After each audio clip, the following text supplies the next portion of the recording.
Hello, my little friends. It's Miss Dana along with Scoot the raccoon. We have a question for you. Do you have a nickname? Is there something your parents or grandparents or adults or friends call you instead of your given name?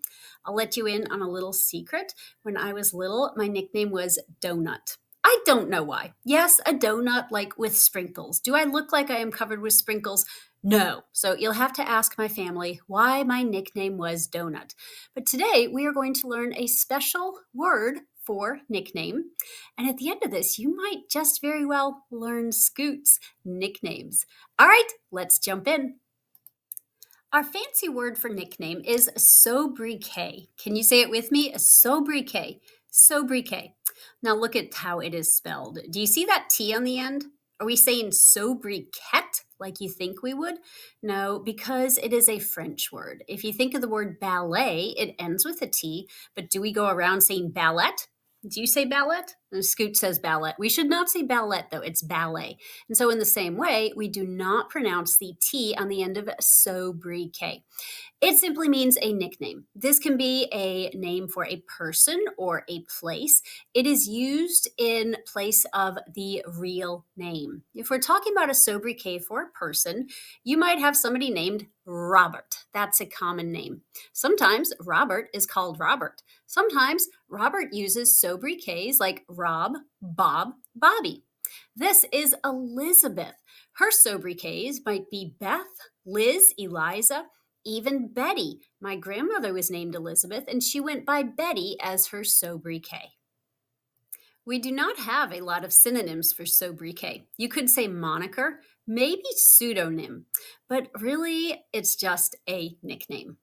Now, cities, countries, and places can also have sobriquets. So let's play a little game. Can you guess the cities if I give you the sobriquets? First of all, we have the Big Apple. Do you know what city that is?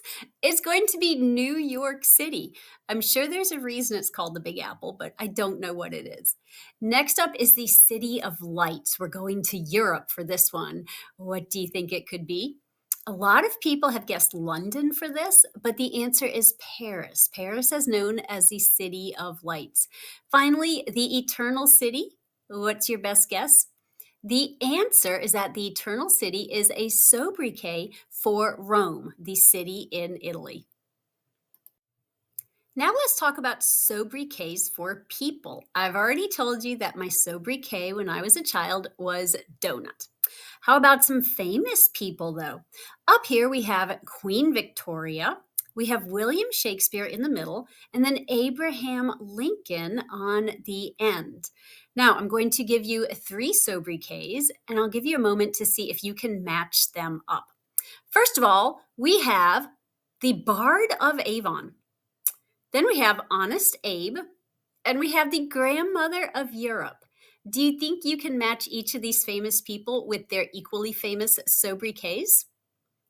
Okay, if you want to pause the video and think about it, go for it. But I'm going to tell you the answer right here.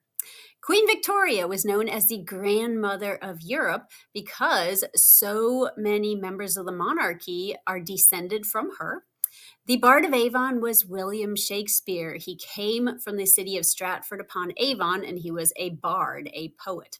Honest Abe, you probably figured that one out, right? Did you? No, Scoot didn't figure it out.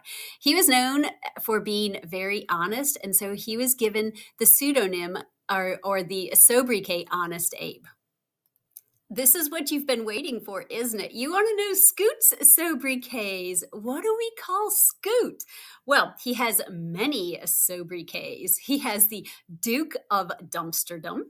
He has his Royal Trashness, Sir Snarf-a-Lot, the Donut Duke, and the Bagel Bandit. But you know what? Sometimes I just call him Little Scooty.